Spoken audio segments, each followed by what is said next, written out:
Well, hello again, everyone. This is Ron, and I'm back with you, of course, with another episode of Empire Coins and Collectibles. If my voice sounds a little different, I'm kind of under the weather. It's one of those things every spring when it changes and the pollen comes out, I get a congestion.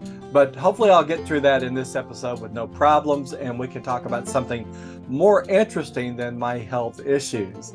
All right, let's go ahead and get started. If you could, please like, share, and subscribe. So how do you collect bullion when you silver stack? Do you collect things that you're interested in and add to your coin collection?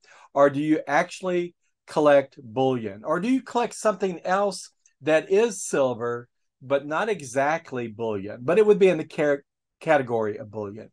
I know that sounds all so very confusing, but let me change cameras and we're going to take a look at what's in the tray. And I'll do that and I'll turn the overhead light on. So hang with me. We'll get it done in just a second. Okay. Almost pretty good, isn't it? Is that too bright? No, it's not too bright. So in the previous episode, I told you about me going to the coin shop to buy rolls, to hunt through those rolls for errors and varieties, and they didn't have any. So I ended up buying pandas. Well, that's not all I bought. I also bought silver eagles. And if you look at this jewel, again, it's in the bags. I always put my slab coins in bags to protect them so they don't get scuffed up. And these bags are just right for coins when you wrap them around. The bags, if you look at this, were made for slabbed sports cards. And I have a number of supplies for my sports card collection and my coin collection. Yeah, don't talk to Miss Empire because she's going to tell you I collect a little bit of everything. But I'm very much interested in coins and certain types of sports cards. That's the reason why this channel is called Empire Coins and Collectibles. And at some point, we're going to be bringing you content other than coins and perhaps sports cards and other things along that line. But because my passion are coins, we'll start with the coins as we have since the channel opened up. So you can see this is struck at San Francisco Mint 2011 S. It's an eagle. It's a silver eagle, and it was rated at MS69. Now, don't get all enthused about the MS69 because most of these bullion coins, they're not in circulation and they're kept well and they're preserved. And so many of them will be high grade. So it's not really something of superior value when you go up in the MS states for coins like this. However, this is just a beautiful coin, isn't it? I love the silver eagles. This is the Walking Liberty on the obverse, and on the reverse is, of course, something that everybody is familiar with, the actual silver eagle. Just gorgeous, right? So I did pick this one up, and I picked it up for $38. The spot price at the time was 27. Excuse me. Spot price, I wish it were 27. Spot price was 22.71. And I picked up a second one.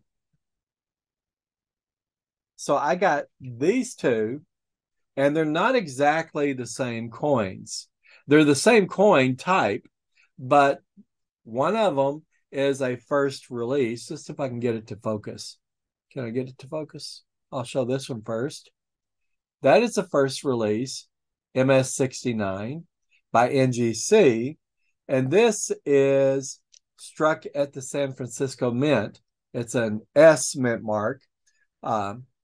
So it's different, got a different label. And this is apparently the Philadelphia issue. So we have an S and something from the Philadelphia. It has no mint mark for Philadelphia.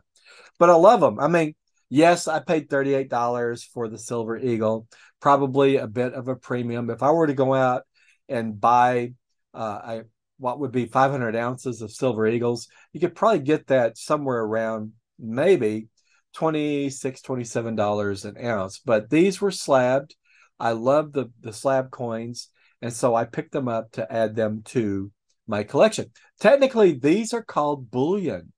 It's bullion coins. People, I don't want to say stock, they stack bullion for that day when silver will take off. And are we there with all the bank runs that we're seeing and the bank collapses? Maybe. I don't want to see anything bad happen simply because it would be bad for the country and for individuals. But if you stack silver and silver begins to go upwards to $25, $30, $35, $40 an ounce, then you're at least somewhat protected as these assets go up. Now, that's not the only way you can stack silver. So I'm going to move these bags out of the way. You can do it through other types of bullion. And I'm going to take this jewel out of the bag. And this thing is hefty. Now, we'll see what it is when I get it out of the bag. So this is almost 6 ounces. It's 5.96.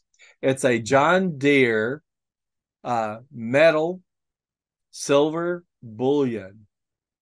Look at that. Isn't that gorgeous? Almost 6 ounces, 5.96 ounces of silver. So you can stack silver by buying metal bars. And this has actually got a calendar on the backside, and it's got the 0.999 fine right down there in the corner.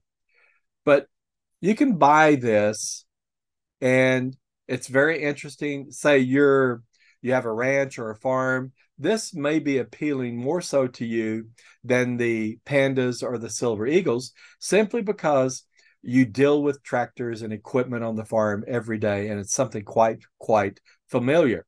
So this has a couple of things going for it. One is it's silver. It's a bullion bar. Whoops. Did you hear that? I dropped it.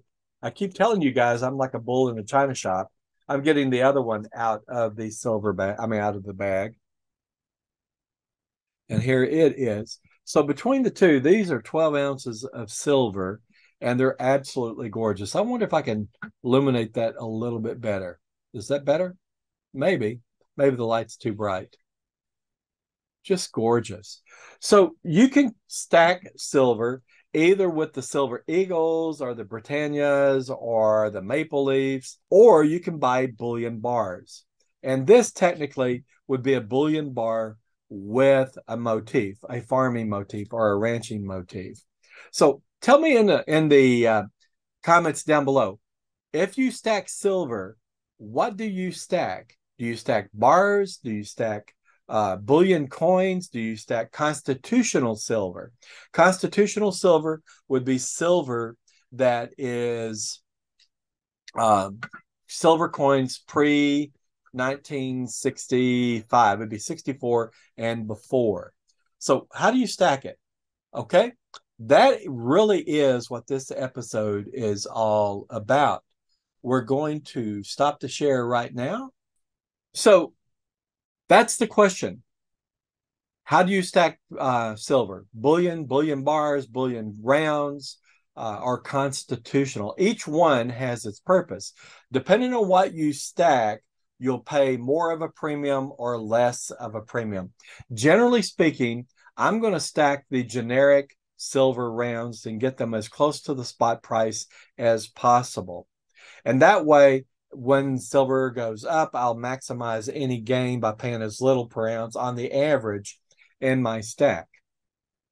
Okay, let me know. Tell me what you think and tell me what you stack down below. With that, my friends, you take care. And of course, as always, all the best. We'll see you in the next episode.